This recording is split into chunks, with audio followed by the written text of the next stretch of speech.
1, 2, 3. Okay, folks, if we can get started. Some of those that want to hear a few words from our candidates, if you all want to come in and get seated, if you want to listen to what some of our candidates are going to be saying.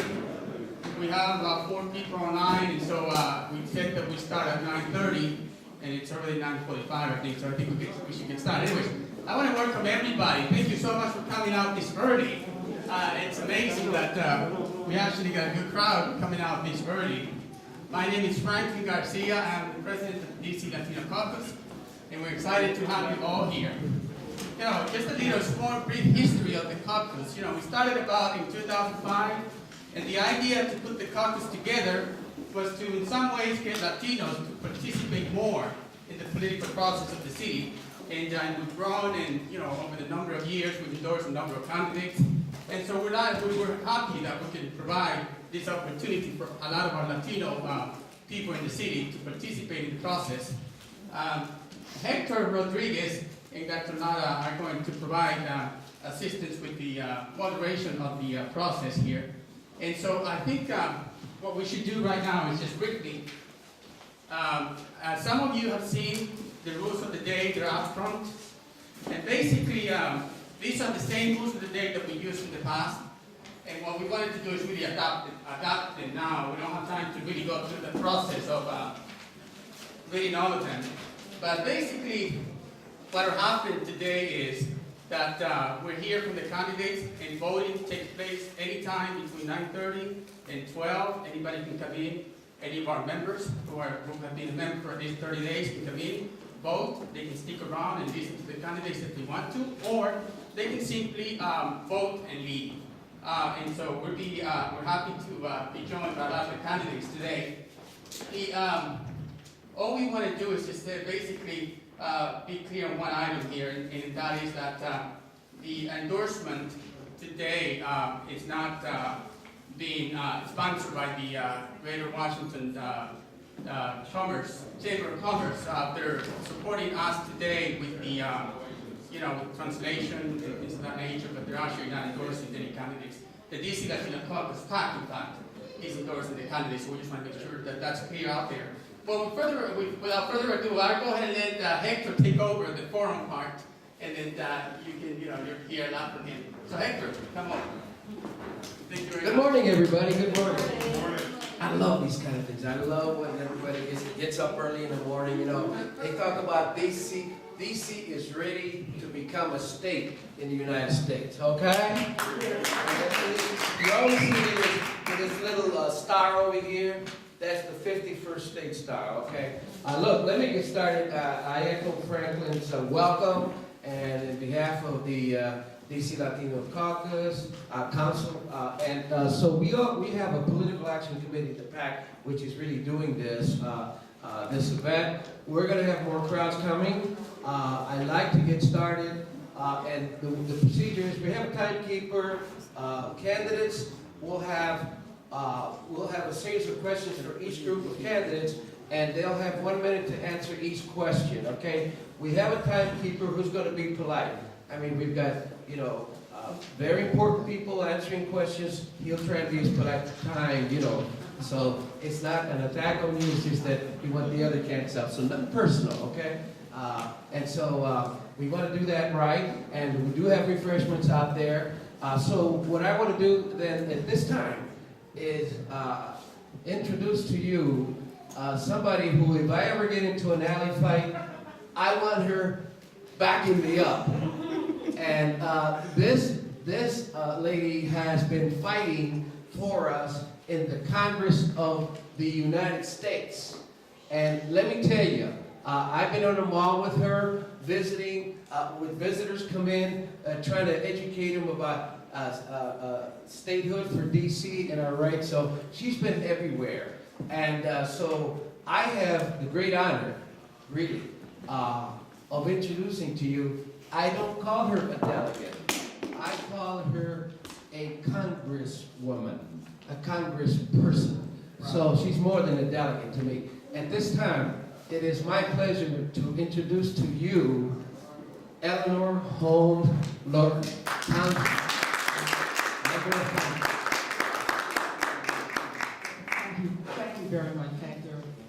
Director, I have been grateful for the support of the Latino Caucus in the past. I come to ask for your support again, not on the basis of promises, but on the basis of my service in Congress. When I came to Congress, from the very beginning, although we have a small staff, I've always had a bilingual staff person, not only to assist my constituents, but to reach out to the Latino community. I have established a special council a special Latino council to advise me on issues of federal concern to my Latino community. It consists mostly of service providers and leaders here in the district. The President of the United States has given me senatorial courtesy to recommend federal judges. My recommendation resulted in the first Latino appointment to the federal bench here. I made the second recommendation. The President has acquiesced in that recommendation. He is pending now in the Senate. I expect the second Latino judge ever in the District of Columbia to be soon out of the Senate. I'm proud that we got the Dream Act out of the House. Too bad the Senate didn't understand what to do. We did that in 2010. I have brought a number of economic development projects to the District of Columbia. There is strong Latino participation in all of those projects. I have worked very hard on an issue of great concern to my Latino community, the new health alliance, the new health bill, some of which is already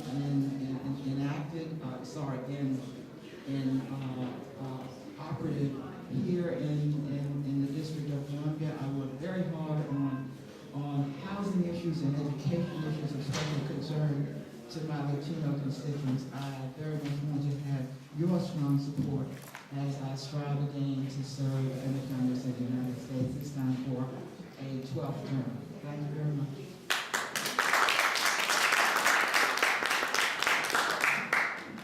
Within my 2 minutes, I think so. I didn't see anybody's hand, so yes, it's a big one. Are there any questions? Yes, any questions for our congressional representative? You did a great job.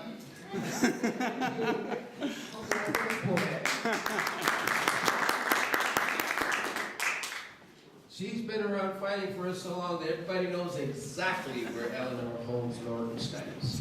No question about that. Okay, at this time, then also I want you all to know that the person who's going to be asking the real tough questions, okay, is the one and only Dr. Julia Lara. She doesn't like me to call her doctor, just Julia. She's very modest, but she's a very acclaimed educator in our community. She's been dedicated all her life to education and the empowerment of our community through academic intellectual excellence. So I'm glad to have at my side asking the tough questions to the candidates. At this time then, we are going to move into the first session with the at-large candidates. So with all at-large candidates, I see Mr. Biddles here. Come on up and take a seat. Take a hot seat over here. Yeah, all of you sit back here, okay? The at-large candidates, okay? Any other at-large candidates here? Okay. All right, so what I'm going to do is basically, we're not going to go into long introductions. They can introduce themselves. In order to cut the time down, and then what we'll do is we'll ask you a series of questions. Our timekeeper will keep that in mind. I want to welcome you gentlemen for wanting to serve our city. It's a tough job. I know, I ran for city council twice. It is a tough job. And when you run for city council, especially at large, it is a big city when you do run. So welcome, and we'll be addressing the questions from the side, okay?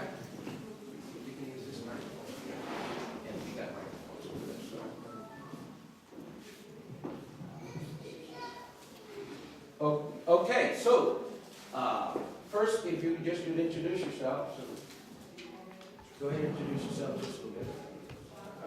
Do you want a formal? No, just your name and. No, that's the easy. And then I'll ask the Leadership question. Bureau, I'm the candidate for DC City Council at large, running in the Democratic primary, April 3rd. My name is Josephine Butler. I'm also an candidate at large Democratic primary, April 3rd.